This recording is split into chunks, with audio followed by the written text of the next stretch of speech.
Greetings, MechWarriors. This is Blackhawk SC, and welcome to another video. And in this video, I'm going to talk about the new skill tree that came out today, and my opinions and my recommendations for it. So if you don't know, I typically don't do videos on new features until it comes out fully, to the public. And this is because, like, during the kind of the beta and trial phases, there's a lot of things that end up changing. So finally this thing came out today, and there's other videos in the past about the skill tree as it was in beta, but finally this is what we're seeing right now. So hopefully this will be a good video for the long term. So very quickly on the logistics of the skills. So you kind of have to go into the mech lab and go to the skills tab here, and then you can see all the skills that are grouped into these little categories. So the interfaces of unlocking the skill is actually fairly intuitive. As you can see, each node represents a skill, and if you want to, for example, you want to get to the cool run here, you kind of have to unlock a pathway towards that skill that you want. If you've never seen the skill tree before, go through it and to kind of understand where all the skills are. Like, actually, one of the things that really surprised me, or something that was not intuitive at first, was how the cool row was under the operations, and that was actually one of the more important skills, in the earlier iterations of MWO skills. And you can see from here the sensors. We have like radar deprivation and advanced seismic, all those old modules here in the sensors tab. So every mech has a maximum of 91 skill nodes that you can use at a particular time. You can unlock 237 nodes. You can unlock all of these nodes, but at the same, you can only use 91 of them at a time. So here on my screen, the little screen here, you can see how many skill nodes I've unlocked, but I'm not using all 93 here. I'm only using 91.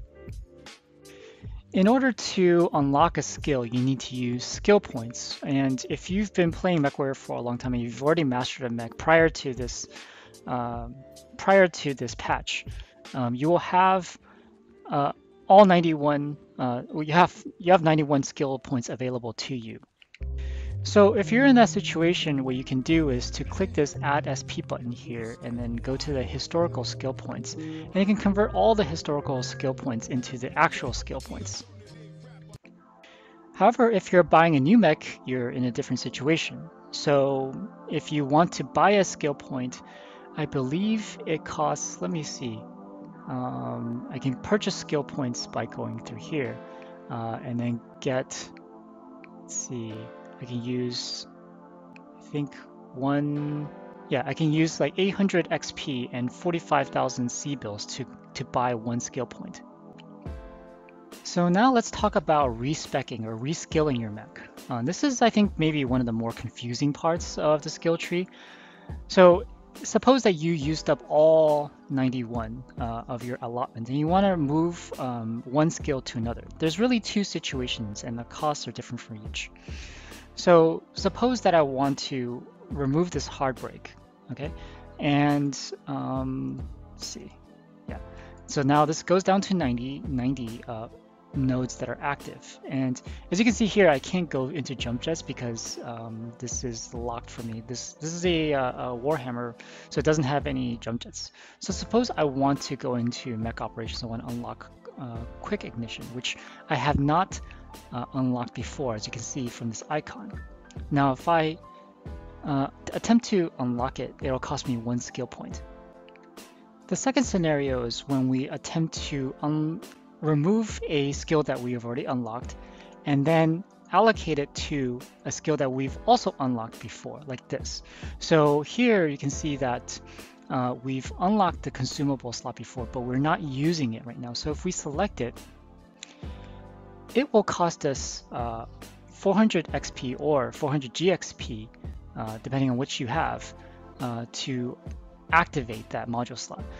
Remember, if you have not unlocked it before, it would cost either one skill point transferred from your historical skill points, or it will cost 800 XP and 45,000 C-bills. So generally speaking, respeccing a little bit parts of your mech isn't all that expensive, especially if you've unlocked a lot of skill nodes already. So for example, if you had a decent match in MWO, a quick play match, you might get 2,000, 3,000 XP. And that's enough to move around, you know, like maybe 5, 6, 7 skill points that you've already unlocked. Unlocking new skills also is not very, very expensive either. You can typically get a new skill unlocked, actually two skills, new skills unlocked in one match. So overall, it's not terribly expensive to move around one or two skills. And what is really expensive is trying to respec your entire mech. So when does that happen? Maybe you're changing around omnipods on a clan mech. That might actually happen. But in general, you know, for non-omni mechs, I think typically you can keep the set of skills or the trees that you want to kind of build up fairly stable. So since you have only 91 skill points, that might sound like a lot, but there's really 200 skills, as you can see here. So you need to allocate those fairly wisely. And one of the things that I think I was a little bit disappointed about this skill tree is that it really reinforces a kind of a metamech build style that has already been kind of popular, which is to focus on a specific weapon type in a specific range. So this skill tree does not encourage like mixed builds, for example. And the reason is because, as you can see, if you look at the firepower, especially the firepower here, and it's really kind of, this pattern really appears in other skill trees as well. But if you just look at the firepower skill tree, like if you want to maximize the quality or the effectiveness of, let's say, ballistics, for example, and if you need to maximize the effectiveness of missile weapons, you'd have to unlock, you have to spend skill points on these nodes as well as these nodes here. So my advice to you guys is build mechs that focus on a specific weapon type in a specific range, and so you can actually use some of these leftover skills for something else, like mobility or survival.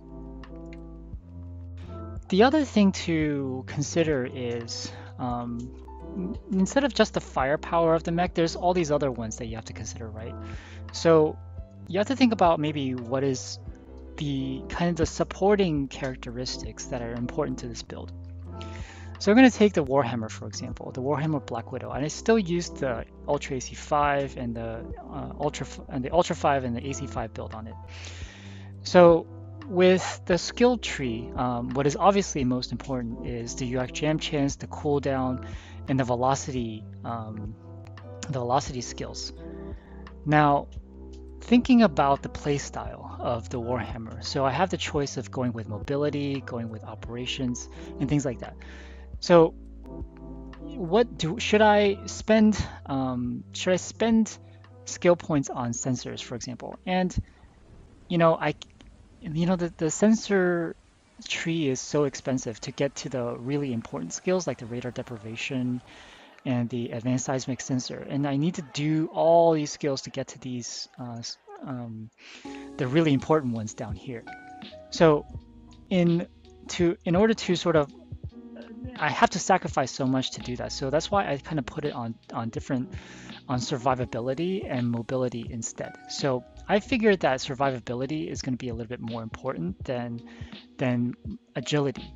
And this is because, for the Warhammer Black Widow especially, with the UAC build and the UAC AC5 build, I'm staring at the enemy a lot. So I need to have some durability on my components in order to, because I'm just staring at them so long, and I have to have durability in place of that.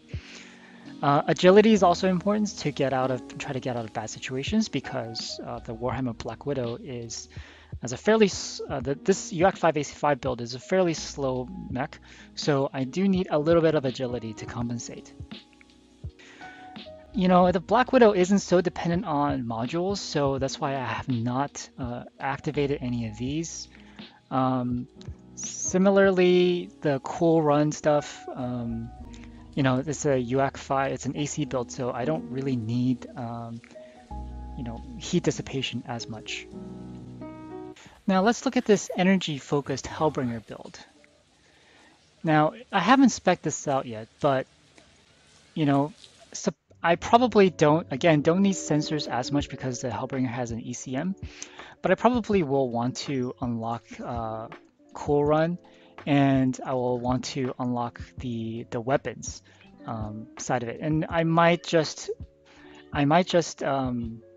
sacrifice agility for it because the Hellbringer is kind of fast already, and it doesn't really need that much agility. I probably will need something here. So if I was to spec it out completely, so that's just another example of, you know, a ballistic build versus an energy build, and, you know, the different speeds of the different mechs and what you should try to focus on. So as it is right now, it is a little bit biased towards ballistics in my opinion, but we'll see how, you know, how this kind of evolves in the long term. One thing I think I wanted to mention was that, you know, I just don't think this miscellaneous is very useful. I think the consumable, you actually already have one consumable slot given to you. This unlocks an extra one, and you know, I think this one can be good as well, but you can see how much you need to kind of unlock to get to this. This is a cool shot. I think is actually the best consumable right now in MWO, and this will allow you to carry, I believe, 2 cool shots into your mech. So maybe if you're energy, again, you know, if you're in an energy mech, this really having to get this kind of like makes energy worse than ballistics as well. There's another factor that makes it worse. So yeah, think about it. So let me give you another example of a spec that I just did. This is for the Spider 5V.